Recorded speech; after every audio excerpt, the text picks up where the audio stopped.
욥기 19장 1절에서 12절까지 말씀 교독으로 읽겠습니다. 제가 먼저 1절 읽겠습니다. 욥이 대답하여 이르되 너희가 내 마음을 괴롭히며 말로 나를 짓부수기를 어느 때까지 하겠느냐.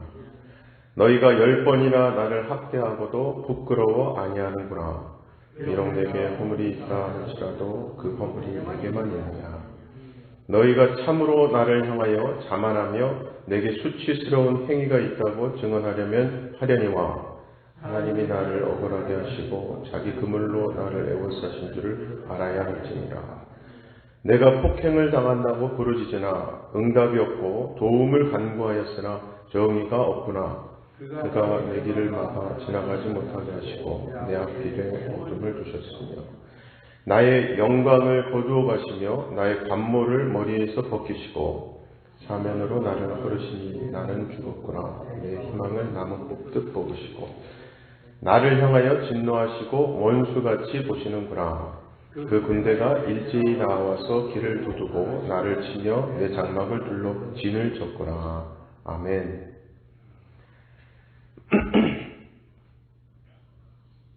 욥기를 보면 욥의 친구들은 착한 일을 하거나 죄를 지으면 그 결과가 자신에게로 돌아온다고 생각합니다. 즉 그들은 하나님을 알기를 하나님은 항상 사람의 행동을 감시하시면서 선과 악의 실천 여부에 따라서 상과 벌을 주시는 분으로 아는 거죠. 이들의 생각은 분명히 잘못됐습니다. 이것은요, 세상의 역사가 그러한 인과응보라는 법칙에 의해 돌아가지 않고 있음을 보더라도 우리는 금방 알 수 있죠. 자, 욥은 이러한 친구들의 주장에 대해 자기의 무고함을 주장하면서 고난은 죄와 상관없이 하나님으로부터 주어졌음을 말하고 있습니다. 물론 욥의 친구들이 욥의 이런 말을 받아들일 리가 없죠. 무고한 자에게 재앙을 내리시는 하나님을 그들로서는 이해할 수 없기 때문입니다. 그래서 세 친구가 번갈아 가면서 자기들 나름대로의 논리로 욥이 알고 있는 하나님에 대해 비난을 하는 거예요. 사실 욥이 말하는 하나님은 일반적이지도 않고 보편적이지도 않습니다. 왜냐하면 욥의 친구들만이 아니라 누구라도 받아들일 수 없는 하나님을 욥은 말하고 있기 때문입니다. 6절과 7절을 보시면 하나님이 나를 억울하게 하시고 자기 그물로 나를 애워싸신 줄을 알아야 할지니라. 내가 폭행을 당한다고 부르짖으나 응답이 없고 도움을 간구하였으나 정의가 없구나. 자, 일반적으로 알고 있는 하나님은요, 자기 백성의 억울함을 풀어주시고 폭행을 당하고 부르짖을 때에 응답을 하셔서 도와주시고 지켜주시고 폭행한 자, 가해자에게 보복해 주시는 분입니다. 즉 일반적으로는 그러한 일을 위해 신이 존재한다고 믿고요.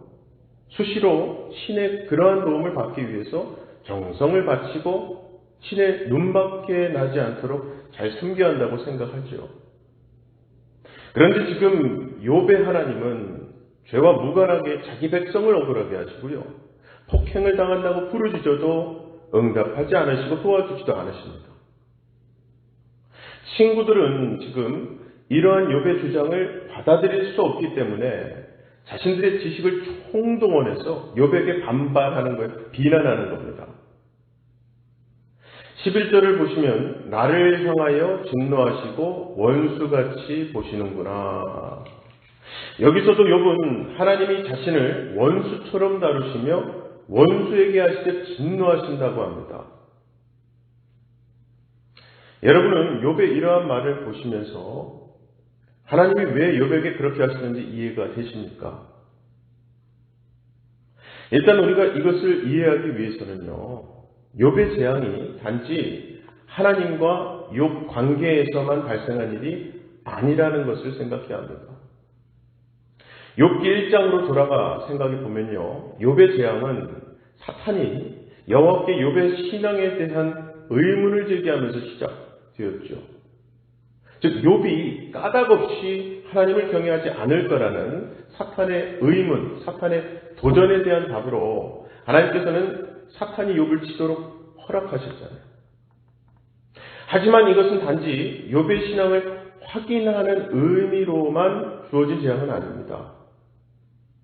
이제 그러한 욥의 재앙을 통해서 사탄과 동일한 생각을 가진 자가 등장하게 되고요.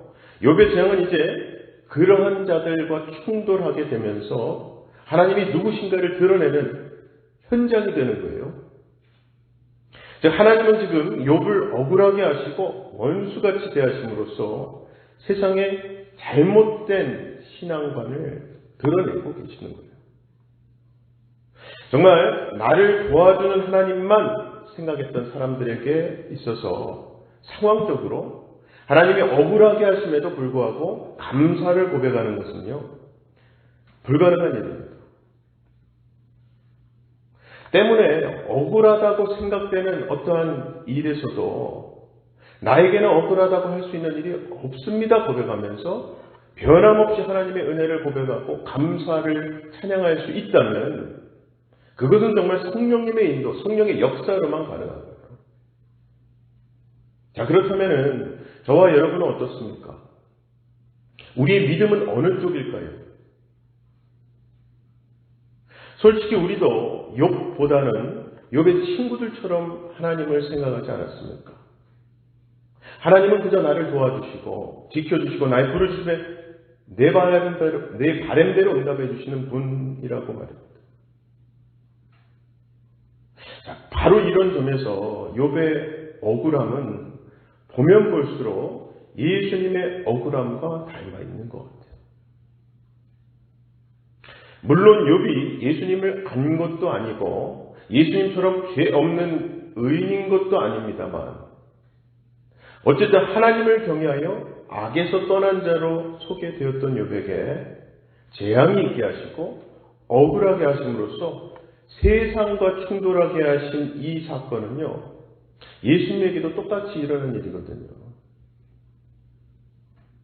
그러므로 예수님의 이 세상에 오심은요, 까닭 없이 이유나 이득 없이 신을 믿지 않는다는 세상 종교관과는 부딪힐 수밖에 없었던 거죠.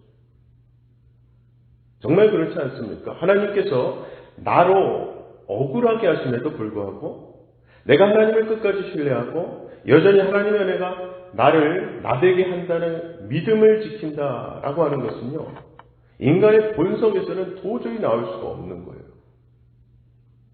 그런데 성경이 그것을 그게 진짜 믿음이야, 참된 믿음이라고 말씀을 하신다면은 우리는 믿음에 대한 내 생각이나 내 의견 내려놓고 온전히 정말 성령의 인도하심만 구해야 되지 않을까요? 정말 성령님께서 은혜로 역사하셔야지만 그분의 일하심이 우리로 하여금 예수님이 당하신 그 억울한 죽음의 이유가 바로 나 자신 때문이라는 것을 알게 하시고 예수님 따라가는 삶, 예수님의 그 십자가의 고난에 동참하는 삶 살 수 있지 않겠습니까?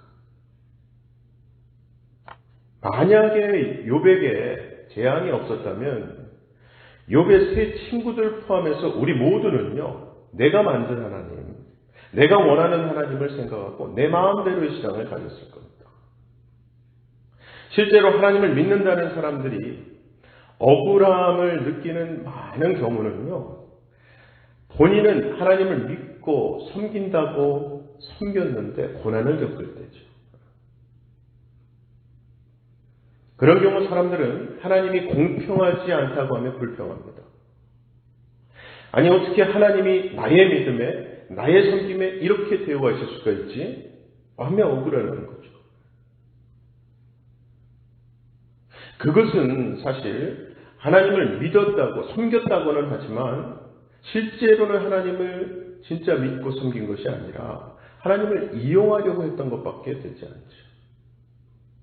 자, 그런데 성경은 특히 욥기는 지금 우리로 하여금 나를 억울하게 하시는 것도 그 속에서, 그 상황 속에서 그리스도를 증거하라는 하나님 뜻으로 보라고 말씀하고 계시는 거예요. 정말 우리는요, 억울하게 죽임을 당하신 예수님의 십자가 앞에서는 억울의 억자 소리도 할 수 없습니다. 내가 하나님을 열심히 믿었는데 하나님은 왜 나를 이렇게 힘들게 하십니까? 라는 불평 또한 할 수 없죠. 그래서 우리는 이렇게 욥을 통해서 참 생소한 하지만 올바른 신앙세계를 보게 되는 겁니다. 전에는 나를 억울하게 하시고 그물로 나를 에워싸고 길을 막아 지나가지 못하게 하시고 내 앞길에 어둠을 두시는 그런 하나님을 이해할 수 없었고 받아들일 수도 없었는데 그저 열심히 신앙생활하면 복 주시는 하나님이 더 당연하게 여겨졌었는데 이제는 나를 위해 당신의 외아들을 희생하신 하나님 아버지, 나를 위해 그 모진 고통과 조롱, 멸시를 받으며 십자가에 죽으신 예수님, 그 십자가 앞에서는 내가 이 땅에서 잘 살고 못 살고가 진짜 문제가 아니라 억울하고 이해가 안 간다고 하는 게 진짜 문제가 아니라 그 예수 그리스도가 죽으셨고 부활하셨으며 우리 또한 결국 그 예수 그리스도 안에서 부활할 거라는 사실, 이 부활이라는 죽음을 이긴 부활이라는 엄청난 은총 안에 있는 신자에게는요 억울한 일은 없는 겁니다.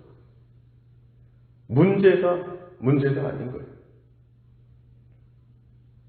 아무쪼록 이것이 비록 세상은 알 수도 이해할 수 없는 참 생소하고 낯선 세계지만 이것이 하나님의 은혜요, 이것이 예수 십자가가 우리에게 외치고 있는 메시지임을 아시고 억울함과 답답함, 외로움과 아프고 안타까운 모든 심정을 그 앞에 내려놓으심으로 욥처럼 하나님 아버지의 마음을 조금씩 알아가시는 저와 여러분 되시기를 주님의 이름으로 간절히 축원합니다. 제가 다 같이 두 가지 기도 제목 놓고 기도하실 때에 우리가 말씀을 통해서 하나님 아버지의 마음과 입장을 조금씩이나마 알게 되는 것이 참 큰 은혜인 것 같습니다. 오늘도 이 기도 시간을 통해서 그리고 내 삶에 일어나는 많은 일들을 통해서 하나님을 더 알아가게 해달라고 기도합시다. 두 번째는요, 레드포트 차를 타운십에서 지금 예배드리고 있는 우리 뉴욕 철치, 그리고 이번 주일부터 시작되는 우리 영어 예배 위해서 기도 부탁드립니다. 함께 기도하겠습니다.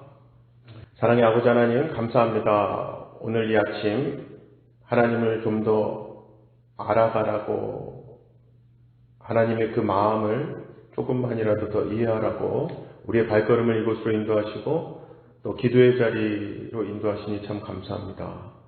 무엇보다 우리가 말씀을 읽고 듣고 볼 때마다 하나님의 입장을 조금이나마 이해할 수 있게 하시고, 물론 우리가 머릿속으로 다 알고 깨달을 수는 없지만은 우리를 누구보다 사랑하신 우리 아버지 하나님, 그래서 독생자 외아들 예수 그리스도를 십자가에 희생하시기까지 나를 살리신 그 하나님, 우리가 그저 믿고 따를 때에 하나님을 더 알아가는 삶 살게 하시고, 또 이런 욥기를 통해서도 예수님과 연결해서 생각하고 묵상함으로 예수님의 그 십자가 사랑 더 깊이 깨달을 수 있는 은혜의 기간이 되게 하여 주시옵소서.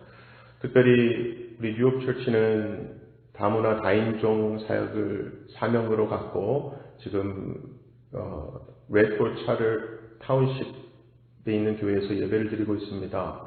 항상 그 예배를 하나님께서 흠양하시고 예배에 오는 모든 발걸음들 지켜주시고 또 그 예배를 인도하시는 샘 목사님도 항상 영육간의 강건함을 허락하여 주시옵소서. 또 우리 교회에서는 이번 주일 이제 EM 예배, 영어 예배를 시작합니다. 예배를 위해서 기도로 준비하고 계신 우리 에스더 목사님과 장로님들, 또 없는 모든 손길들 하나님께서 항상 성령 충만함으로 지켜주시고 채워주시고, 또 말씀이 선포될 때 찬양이 하나님께 올려질 때에 정말 신령과 진정의 예배가 그곳에서 드려지고, 하나님께서 그 예배를 통해서 이 영어권 우리 성도님들 모여서 다시 그 예배 회복과 하나님 관계의 회복을 경험하는 귀한 생명력이 넘치는 예배가 되게 하여 주시옵소서. 오늘도 이 기도 시간을 통해서 하나님의 응답과 또 하나님의 동행하심에 대한 확신을 받을 수 있는 귀한 기도 시간 되게 하실 줄 믿사옵고 예수 그리스도 이름으로 기도합나이다. 아멘.